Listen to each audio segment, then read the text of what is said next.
नमस्कार दोस्तों।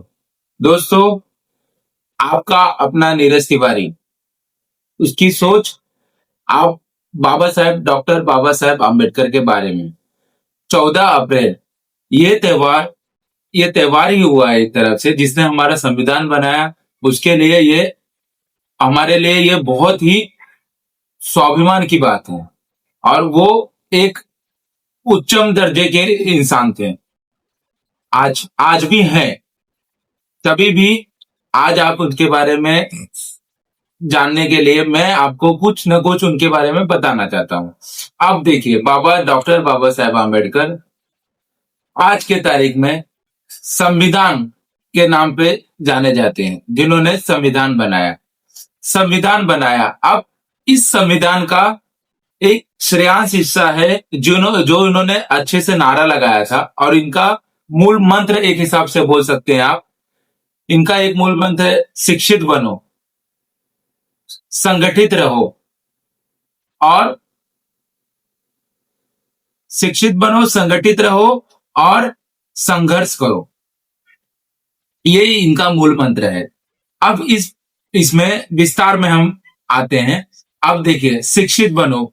जब ये डॉक्टर बाबा साहेब आम्बेडकर फिलहाल जब आए थे, धरती पे आए, तब वो एक दलित समाज से थे। दलित समाज इन द सेंस, उस टाइम पे ये पिछड़ा वर्ग कहा जाता था, जिसे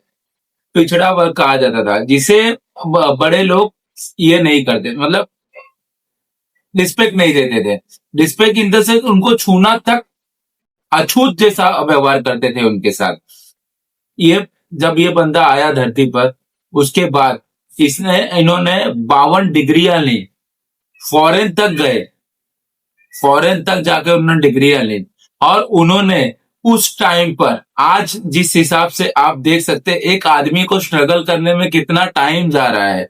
इवन आपके हमारे हमारे प्रधानमंत्री जी, आप देख सकते हैं मोदी जी जिस हिसाब से स्ट्रगल कर रहे हैं, लेकिन तभी भी खामियों में हैं, और अपनी हिटलर शाही से तंग हैं। लेकिन डॉक्टर बाबा साहेब आम्बेडकर जैसा बंदा, जिन्होंने संविधान लिखा, उसके 26 लोगों को साथ में लेके उन्होंने संविधान की रचना दी। अब संविधान में उन्होंने सबसे पहला लाइन था, उनका मूल मंत्र था, शिक्षित बनो।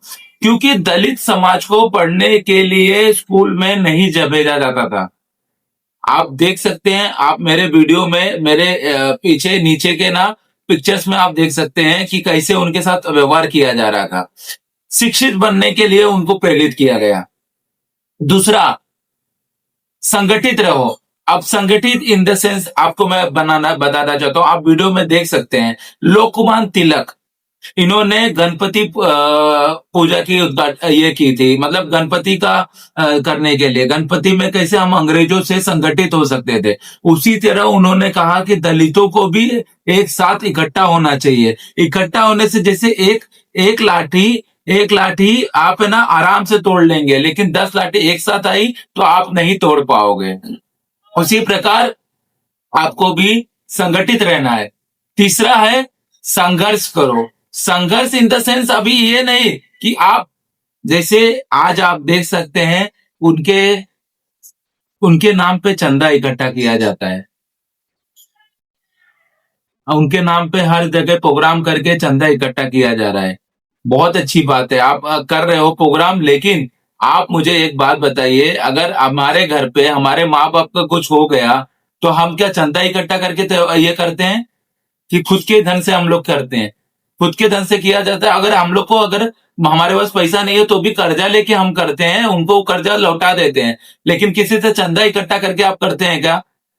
डॉक्टर बाबा साहेब अम्बेडकर भी आज के तारीख में उनको मतलब एक पुरुष, स्वाभिमान पुरुष और संविधान का जनता, मतलब उनको आप, मैं शब्दों से बयान नहीं कर सकता उस चीजों को। उनको उस तरह का दर्जा दिया गया है।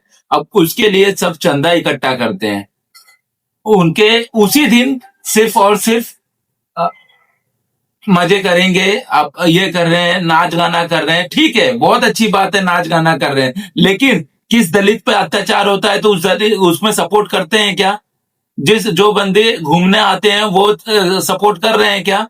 उनके नाम पे संगठित हो रहे हो, लेकिन संगठित होने के बाद उनका कुछ भला हो रहा है क्या, ये देखा जा रहा है? उसका कोई आपने कभी अनुसरण किया? नहीं। लेकिन 14 अप्रैल आ गया है, बस बाबा साहेब अम्बेडकर जी का डीजे लगाना है, सब कुछ करना है, ये सब चीज का। लेकिन बाबा साहेब अम्बेडकर ये चाहते थे क्या? उन्होंने आज तक कभी किया नहीं। अब तीसरा है संघर्ष करना। अब देखिए, संघर्ष संघर्ष इन द सेंस, उन्हें क्या, मेहनत मेहनत से आप अपने लेवल पे आओ, ये नहीं कि झोल झपाट करके आओ। आज की सरकार की तरह नहीं कि आप ईवीएम का घोटाला, सब चीज घोटाले से ही आ रहे हैं। इनका देखिए आप, इनका शुरू से है, ये संविधान हमारा खत्म करने के हिसाब से जा रहे हैं, जिधर संविधान की इनको कदर नहीं। ये बाबा साहेब अम्बेडकर को सिर्फ पूजे के हिसाब से और वोट के हिसाब से पूछते हैं हमारे यहाँ के। अभी हमारे यहाँ बहुतों ने प्रोग्राम किया था, बहुतों ने।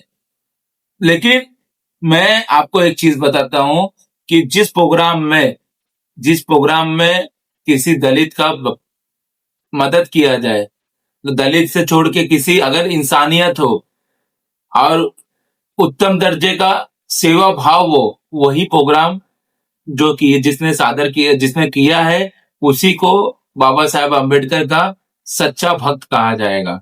बाकी तो सब ढकोसले हैं।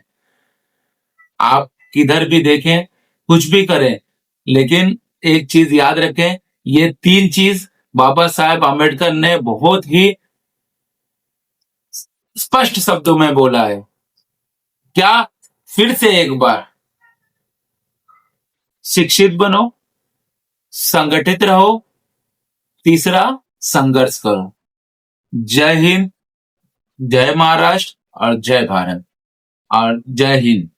इसीलिए दोस्तों, मैं आप यही चीज आपको मैं बताना चाहता हूं। 14 अप्रैल के लिए, डॉक्टर भीमराव अंबेडकर साहब की जन्मतिथि के लिए मैं बहुत ही शुक्रगुजार हूं डॉक्टर बाबा साहेब अम्बेडकर का। जय हिंद।